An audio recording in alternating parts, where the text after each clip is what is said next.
morning, friends. This is Shyam from Nirvana School of Thai Massage and Yoga. In today's video, we are going to talk about the anatomy of headstand. आज के video में हम headstand के anatomy के बारे में discuss करेंगे। शीर्षासन एक ऐसा आसन है जिसको कि योग की भाषा में सर्व से सर्वश्रेष्ठ योगासन का खिताब मिला हुआ है, और इसका रीज़न सिर्फ और सिर्फ यही है, यह एकमात्र ऐसा आसन है जो ना केवल आपके पूरे पूरे एंडोक्राइन सिस्टम, जितने भी ग्लैंड्स, लिम्फेटिक सिस्टम, इन सभी को एक तरह से रिफ्रेश या रिफ्लक्स कर देता है। अब आप ऐसे समझें कि एक पाइप है, पाइप में आधा पानी भरा हुआ है। इस पानी को अगर हम उल्टा फ्लश करते हैं तो पानी एक धक्के के साथ नीचे की दिशा में गिरता है, और जब इस पानी को रहने के बाद पुनः वापस किया जाता है, इसका जो ऊपर से ये धपाक से नीचे आता है, तो ऐसे जहाँ जहाँ कोने हैं, ऐसे ऐसे जो भी ग्रैनुलर सिस्टम्स हैं, लिम्फेटिक नोड्स हैं, जहाँ पर कि कोई मूवमेंट नहीं हो पा रहा आसानी से, वहाँ पर ये पूरा का पूरा रक्त से भर देता है और उनको नरिश करता है। इस आसन को करने से काफ़ी ऊष्मा या गर्मी का संचार शरीर में होता है, तो इम्यून सिस्टम को रीटोन रिवाइटलाइज करने के लिए, जैसे कि लिंक मुद्रा के बारे में कहा जाता है, ठीक उसी तरह से मैं कहीं ना कहीं इस आसन को उसी पद पे रखूँगा। अब बात करते हैं इसको करना कैसे है। तो सबसे पहले शीर्षासन में सबसे बड़ा मैंने जो प्रॉब्लम देखा वो ये था कि जो लंबे तौर पे लोग करते आ रहे हैं, जिन्होंने कोई ढंग से फॉर्मल ट्रेनिंग ली है, वो लोग या तो एक दो तकिए लगाते हैं, दीवार का सहारा ढूंढते हैं और उल्टे हो जाते हैं। बाकायदा इससे फ़ायदा तो होता है, मगर इसका नुकसान समझें, अगर ये पूरा का पूरा वेट आपकी गर्दन पे होगा तो सर्वाइकल का जो रेंज है ये काफ़ी ज़्यादा क्रुक होना शुरू हो जाता है, और बहुत ज़्यादा समय तक होते होते होते होते, क्योंकि आपका सर्वाइकल जो है, ये क्रुक होने का मतलब है कि आपके जब आप आसन करें तो आपके स्पाइन में कर्वेचर बनेगा।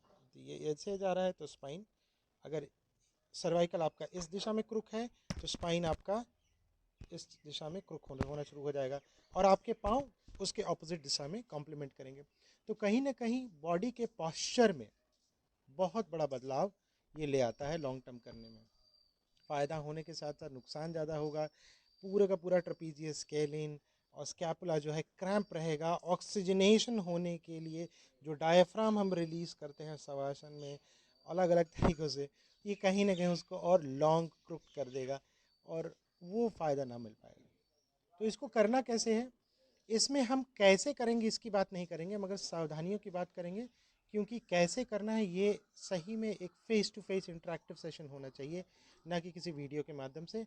अगर वो सीखना हो तो आप अन्य किसी यूट्यूब वीडियो को देख लें, मगर मेन इसमें जो चीज़ है वो ये है कि शीर्षासन जब आप रिवर्स हों तो आपके हाथ जब क्लिंच होते हैं सर को ऐसे पकड़ने के लिए,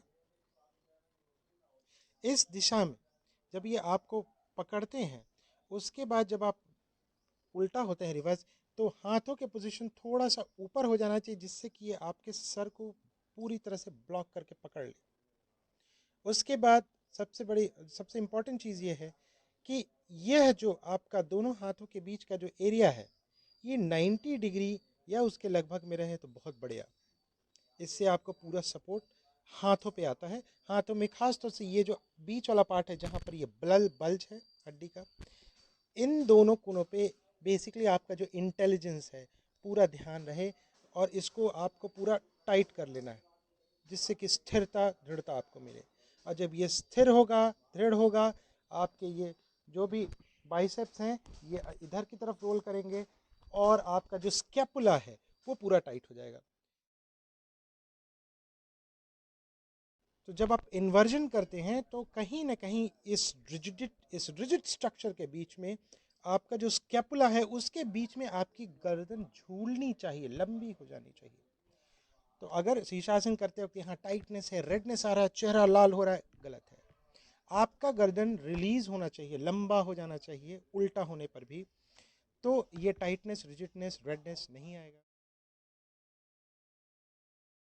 दूसरा सबसे इंपॉर्टेंट चीज़ आपका टंग। जब भी आप शीर्षासन करेंगे, टंग हमारी टेंडेंसी होती है जब भी हम लिफ्ट लेते हैं, जब ऊपर होते हैं तो हम कहीं ना कहीं फेस को क्लिंच कर लेते हैं, जीभ को खास तौर से हार्ड कर लेते हैं, पैलेट से ऊपर सटा लेते हैं। ये हमारा अनकॉन्शियस फिजियोलॉजिकल रिस्पॉन्स है।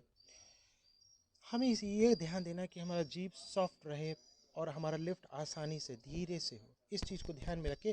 तो जो स्टिफनेस हमारे सर के मसल्स में, स्कैल्प में और इस पूरे रीजन में जो आ सकता है वो नहीं आएगा। और फिर उसके बाद स्कैपुला हो गया, हाँ एलोंगेशन हो गया, उसके बाद आपका टंग हो गया। इसके बाद सबसे इम्पॉर्टेंट चीज़ है आपका जो चेस्ट का जो साइड मसल्स है, जब आप उल्टा हो चुके हैं, रेस कर चुके हैं, इसको आपको एक्सटेंड करना है।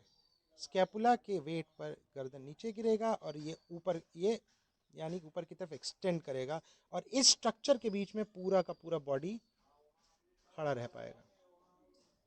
ये पूरा एफर्टलेस होना चाहिए। और साथ में फिर इसके बाद रोल आता है आपके ग्रेडल का, जो आपका पेल्विस है, इसको आप अंदर की तरफ करेंगे तो पाँव को आप पीछे की तरफ ले जा सकते हैं बैलेंस करने के लिए। पाँव को आगे की तरफ करना है तो ग्रेडल को अंदर की तरफ कर सकते हैं। इससे आप फ्रंट का जो आपका पोजीशन है उसको आप मेंटेन करते हैं।